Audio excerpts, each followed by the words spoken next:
Nah, untuk yang video kali ini saya sambungkan dari yang part 1 ya, yang terputus di part 1 masih di alel ganda ya. Dan di situ itu adalah untuk yang alelik, dan sekarang di video ini untuk interaksi yang non alelik. Nah, penyimpangan hukum Mendel untuk interaksi non alelik ini, gen pada satu lokus itu mempengaruhi ekspresi dari lokus lain. Nah, atau gen pada satu lokus itu berinteraksi ya dengan gen pada lokus lain. Bagaimana terjadinya interaksi non alelik ini, atau bagaimana penjelasan penyimpangan gen untuk non alelik? Nah, sebelumnya di sini ada tabel. Tabel ini untuk interaksi non alelik ini ada banyak, tapi tidak semuanya dibahas di video ini. Gitu ya, jadi hanya ada beberapa yang kita bahas. Kita fokuskan pada 4 jenis. Yang pertama, interaksi sederhana, biasanya juga disebut atavisme, dan ini perbandingannya 9:3:3:1. Nah, maksudnya seperti apa? Nah, kalau misalnya diingat-ingat kembali tentang pewarisan sifat hukum Mendel yang kedua, itu menghasilkan yang di gambar Punnett square itu ya, yang menghasilkan 9:3:3:1. Nah, ini berbeda. Ini sebenarnya 9:3:3:1 ini masih di mono hibrid, bukan di hibrid ya. Nah, apa sih atavisme ini? Yaitu ketika alel dominan suatu gen memunculkan fenotipnya jika sendiri ya, tanpa kehadiran alel dominan gen lain. Nah, yang kedua, jika alel dominan dua gen muncul bersama, maka muncul fenotip baru. Dan kalau kedua alel dominan tidak ada ya, secara bersama-sama ya, tidak ada semuanya, maka fenotip baru juga muncul. Nah, bagaimana gambarnya seperti ini? Nah, jadi di sini ada persilangan ayam. Ini yang saya temukan untuk persilangan ayam ya. Ayam ros dan ayam P. Ayam ini untuk yang ros, genotipnya, sekali lagi ya, genotip ya, adalah R besar, P kecil. Nah, ini tampak R besarnya, R-nya saja yang besar, P-nya kecil. Sementara yang P itu P-nya saja yang besar, R-nya kecil. Jadi kebalikannya, kalau yang di sini R-nya besar, kalau yang di sini P-nya yang besar. Genotipnya R besar, P kecil untuk ros. Untuk P, R kecil, P besar ya, ini genotipnya. Nah, gametnya untuk yang ros, R besar, P kecil, dan untuk yang P, R kecil, P besar.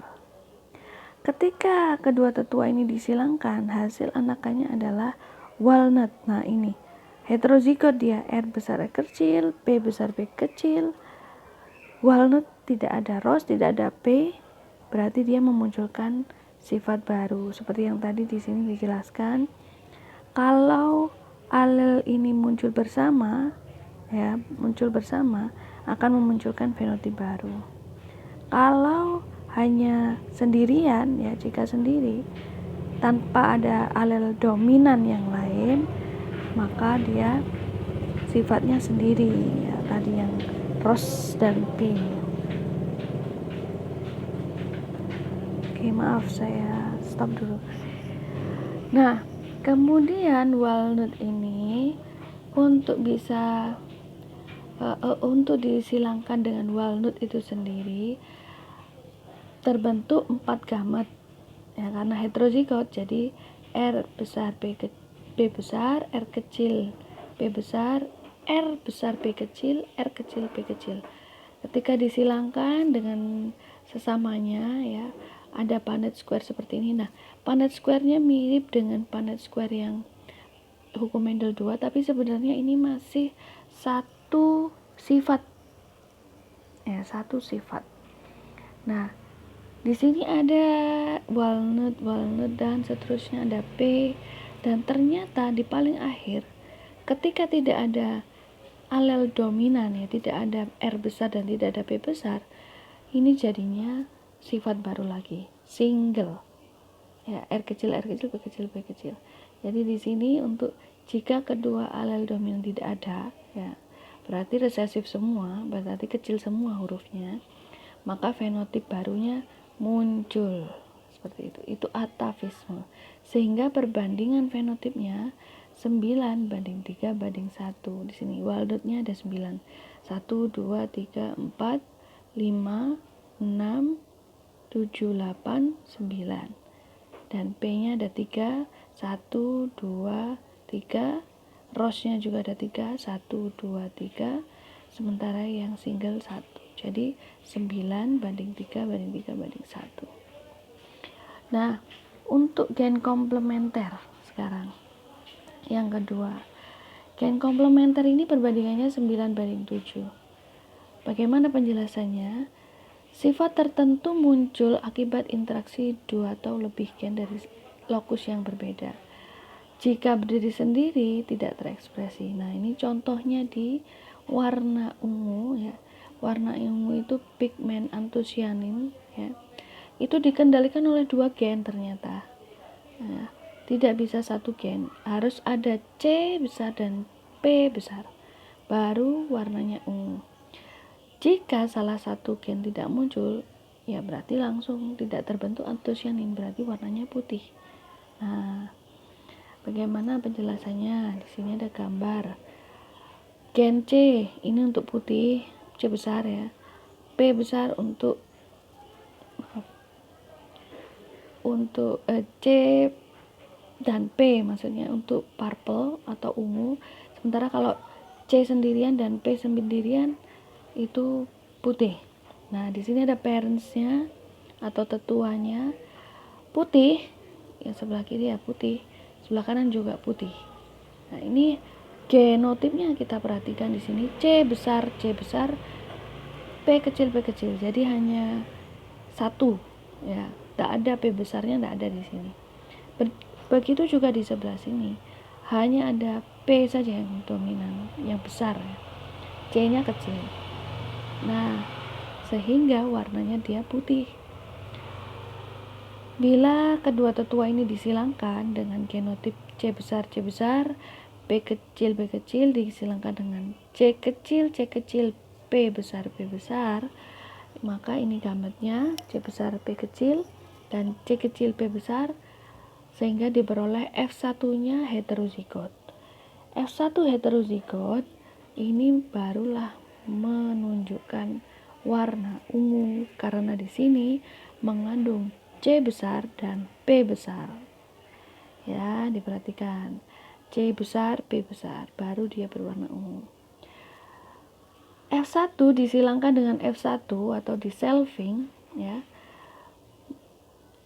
Dia akan menghasilkan F2 dengan perbandingan yang seperti ini. Ungunya ada 9, putihnya ada 7. Nah, begitu. Ini sama, bagaimana mendapatkan ini? Kita bisa menggunakan Punnett square seperti ini. Coba dimasukkan di situ, gennya ada di sini, C besar, P besar, ya, C besar, B besar, dan seterusnya sampai gamet C kecil, P kecil. Nah, setelah diperoleh ternyata yang hanya ada C ini kan putih, yang hanya ada P-nya saja putih juga. Apalagi kalau tidak ada hadir C dan P yang besar tadi, ya putih berarti. Nah, jadi yang ungu hanya 9, yang putih ada 7. Maka perbandingannya 9:7. Baik, selanjutnya adalah epistasis dominan. Nah, epistasis dominan, kita tahu bahwa gen dominan itu biasanya disimbolkan oleh huruf yang besar, ya. Ya, kalau A besar, B besar, ya seperti itu namanya yang dominan. Nah, epistasis ini maksudnya menutupi. Jadi gen dominan itu menutupi gen lain. gitu. Di sini perbandingannya menjadi 12:3:1. Contohnya ada tetua dengan warna putih ya. Gennya semuanya dominan ya, jadi dominan homozigot. W besar, Y besar, Y besar. Dan yang tetua warna hijau itu resesif ya, resesif, homozigot resesif. W kecil, Y kecil. Gametnya W besar, Y besar, dan yang di sini W kecil, Y kecil. Ketika di crossing, ini mendapatkan F1 yang heterozigot, W besar, Y kecil, Y besar, Y kecil. Dan ternyata warnanya white, ya masih putih, ya sama dengan yang ini. Jadi yang berperan adalah yang dominannya. Dan ketika di selving menjadi F2, ini ternyata untuk gen yang ada W besarnya itu putih. Sementara Y kalau tanpa ada W itu sebenarnya warna yellow, kuning, dan itu ada 3. Sementara kalau tidak ada semuanya, sama dengan tetua ini warnanya hijau gitu. Jadi yellow warna kuning yang Y ini Y besar itu akan tertutupi, maaf ya kepencet terus, yellow ini akan tertutupi jika ada hadir W besar gitu ceritanya. Jadi di sini Y besarnya itu enggak menjadi yellow tapi ya white, dia menutupi Y besarnya. Itu untuk epistasis dominan. Nah, kemudian yang selanjutnya adalah epistasis resesif. Nah, ini beda dengan yang dominan. Justru resesif ketika dia homozigot, dia mengendalikan fenotipnya atau penampakannya. Di sini kita lihat, nah ini perhatian untuk PR itu ya, PR itu sebenarnya adalah satu gen ya, cuman dia 2 huruf PR. Itu bukan berarti di sini ada 3, bukan, tapi di sini ada 2 gen. Yang pertama R, yang kedua PR. Nah, jadi di sini gametnya ada 2 juga, R dan PR gitu. Nah, untuk parents atau tetua red, warna red itu R besar, sementara PR-nya kecil, PR kecil. Untuk tetua yang white ternyata R kecil. Nah, tapi PR-nya besar, P besar, PR besar, PR kecil, PR besar ya. Itu untuk white itu.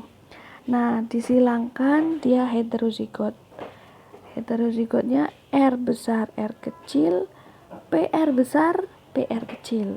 Nah, dan ini warnanya ungu. F1-nya ungu. Dan ketika disilangkan dengan F1 sendiri di selving, maka diperoleh genotip sebenarnya di sini sama 9331, tapi ternyata untuk genotip yang muncul di sini R kecil ya, resesif ya. R kecilnya mengendalikan warna putih. Walaupun di sini ada PR besar ya, dia akan tertutupi oleh warna putih tadi. Jadi tidak mungkin ungu. Di sini kan kalau yang ini jadinya ungu ya, jadinya ungu. Nah, ternyata di sini yang berperan adalah yang R kecilnya. Sehingga perbandingannya di sini ada 3 dan 1-nya ini menjadi putih. Jadi otomatis ini rasionya 9:3:4. Nah, seperti itu penjelasannya untuk epistasis resesif. Baik, terima kasih. Itu adalah akhir dari video untuk penyimpangan hukum Mendel. Assalamualaikum warahmatullahi wabarakatuh.